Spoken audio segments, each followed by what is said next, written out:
যে জায়গার মধ্যে আছি আমরা, এই জায়গার মধ্যে যদি আসেন আপনারা একেবারে সুন্দর রান্না করে খাইতে পারবেন এবং আপনারা নিরিবিলি পরিবেশ সকাল থেকে সন্ধ্যা পর্যন্ত থাকতে পারবেন।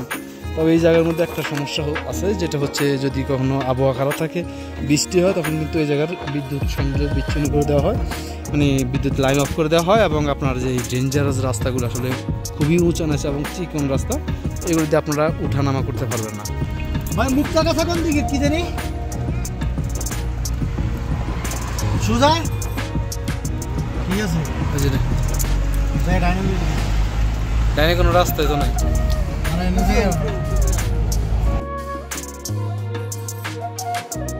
এবার শুধু আমরা উপরের দিকে যাবো, এতক্ষণ নিচ থেকে আইছি, এবার আমরা আস্তে আস্তে উপরের দিকে। তবে আকাশের যেই আবহাওয়ার যেই এই যে আকাশের যে মেঘগুলো ধোঁয়াগুলো, এগুলো কিন্তু আসলে আজকে আবহাওয়া অনেক ভালো।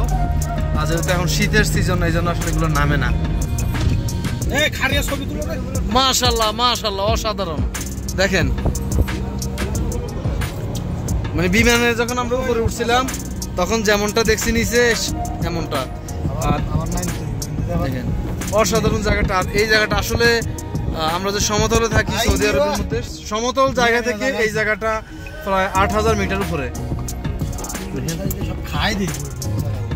এটা খাওয়াই না পার্টি খাওয়ান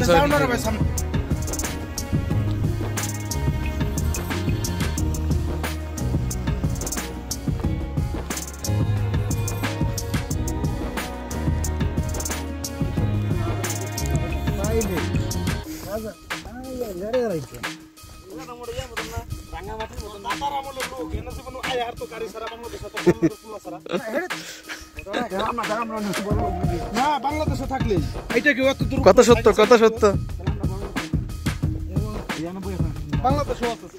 সব জায়গায় বইবে খাইতে নেবেন। আপনি কি খাইবেন? ডলা খাইবেন?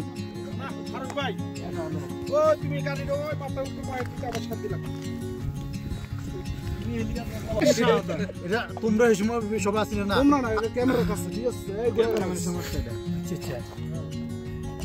এখন খাড়া। হ্যাঁ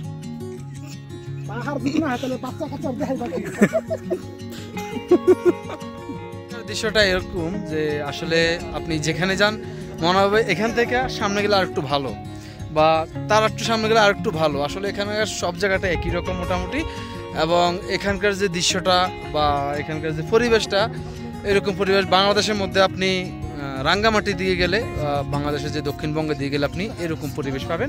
তবে এত উঁচু পাহাড় না, ওটা আরও ছোট ছোট পাহাড় আর অল্প কিছু এরিয়া নিয়ে, অনেক বড় এরিয়া না, কিন্তু এটা প্রায় 50 থেকে 50 কিলোমিটার উপরে এরিয়া নিয়ে এই জায়গাটা। এবং আসলে এদিকে 50 কিলোমিটার যদি বলছি আমি, তার থেকে আরও বেশিও, কিন্তু মানুষের যেই থাকার জন্য বা এখানে যে ঘোরার জন্য যে প্লেসটা, ওটা 50 কিলোমিটার মতো হবে। কিন্তু পুরো এলাকা নিয়ে যদি বলি তাহলে আবার ডিস্ট্রিক্টের মধ্যে পুরোটা আছে রিজনের মধ্যে আপনার 3 ভাগে 2 ভাগে কিন্তু এরকম পাহাড়ি এলাকা।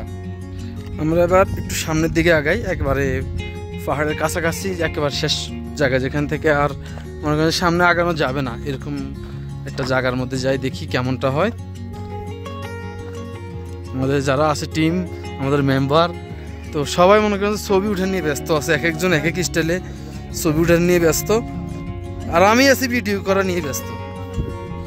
আর আমার ভিডিওটা আমি চেষ্টা করতেছি যতটা সুন্দর করা যায়, যাতে একটা কন্টেন্ট যেহেতু দিব সোশ্যাল নেটওয়ার্কে, তো এটা যাতে একটু ভালো হওয়া যায় এরকম। তো আসলে এই জায়গাটা নিয়ে অনেক ভিডিও আছে, আমার নিজেরও আরও বেশ কয়েকটা ভিডিও আছে। তবে এই জায়গার এখন যে জায়গার মধ্যে আছি, এই জায়গাটার ভিডিওটা আমি আগে করি নাই, আর এই জায়গাটার নামটা আসলে ভুলে গেছি আমি পরবর্তীতে ডিসক্রিপশন দিয়ে দিব এবং ভিডিওর ডিসপ্লে তো দিয়ে দিব। তো এই জায়গাটা আসলে অসাধারণ, আগে কিন্তু এই জায়গাটা উন্মুক্ত ছিল না। তো যেহেতু আমি প্রথমে বলছিলাম যে আগে যে আমরা প্রথমে যে জায়গাটা গেছি, ওই জায়গার মধ্যে একটা দুর্ঘটনা হওয়ার পর থেকে ওই জায়গাটা সব আশেপাশে সব বন্ধ করে দিয়েছে, কিন্তু এই দিক দিয়ে যে জায়গাটা এবং পরিবেশ খোলার জন্য, মানুষ ঘোরার জন্য এই জায়গাটা আবার তৈরি করে দিয়েছে। আসলে এই জায়গাটার মধ্যে আসলে এমনিতে আপনার মন ভালো হয়ে যাবে, যাদের মন খারাপ আছে তারাই এখানে চলে আসবেন। দেখেন অসাধারণ অসাধারণ, আসলে দেখেন অসাধারণ, মাশাআল্লাহ। যাক, এখানে আপনারা যদি যান একবারে, এখানে রাস্তাও আছে, লাস্ট দেখতে পাচ্ছেন চিকন একটা রাস্তা, একেবারে এই দিক দিয়ে উপর দিয়ে হয়ে একবার নিচে চলে গেছে। আসলে এখানে ক্যামেরার মধ্যে কিন্তু অতটা আসে না, চোখ দিয়ে আপনি বুঝতে পারবেন অনেকটা, কিন্তু ক্যামেরা দিয়ে অতটা আসে না, যেহেতু আমাদের এখানে ছোট ক্যামেরা, অ্যাকশন ক্যামেরা বা আমাদের নর্মাল যে ক্যামেরাগুলো। আপনি যদি ভালো কোয়ালিটির ক্যামেরা আনেন, যেটা ধরেন তো একটা 5-6 লাখ টাকা সেট আপ, ওটা যদি আনেন তাহলে আপনি এখান থেকে ভালো একটা শ্যুট নিতে পারবেন। আর এখানে আসলে আমরা ড্রোনও আনি নাই, যদি ড্রোন শ্যুট নেওয়া যেত এখানে অসাধারণ হতো। আসলে এই পরিবেশটা দেখেন, দেখেন একেবারে অসাধারণ হতো এই জায়গাটা। এখানে একটা ড্রোন শ্যুট নিতে পারলে এখানে অসাধারণ হইতো। ডিএসএলআরটা দি উড়ান, ওই যে যাও না এদিকে। দেখেন একেবারে আমাদের নিচে দেখেন ছোট্ট যে রাস্তা, দেখেন একেবারে রাস্তার অবস্থা দেখেন, একেবারে চিকন রাস্তা। এটা এখান থেকে অন্তত 3 কিলোমিটার নিচে হবে।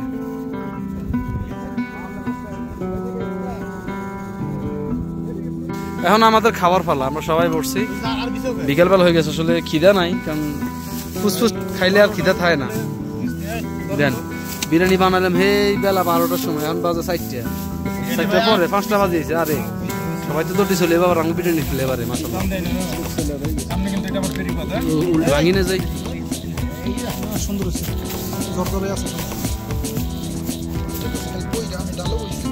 কান্টি ঢুকে সব দেন তো জর্জর হইব। এই ভাইয়া ফ্লেভার বাড়িছে অসাধারণ। দেন দেন দেন বিসমিল্লাহ, দেন ঢেলে দেন। মাশাআল্লাহ মাশাআল্লাহ, মবরুক মবরুক। ডাল দেন, সব ডাল দেন। আস্তে উতরে উতরে বাঁকান। সামিজটা দেন, সামিজটা দেন, সামুজ দেন।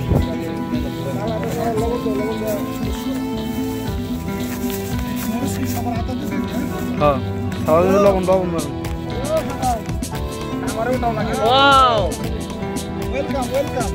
অনেক পড়েছে না, নিবো না, একটু ঘর টুকা অল্প একটু খা। আর এটা খাসির মাংস বেটা, গরু মাংস আনবো। গরু মাংসের দাম এত 60 টাকা কেজি, গরু মাংস এমন দেবো। কি কি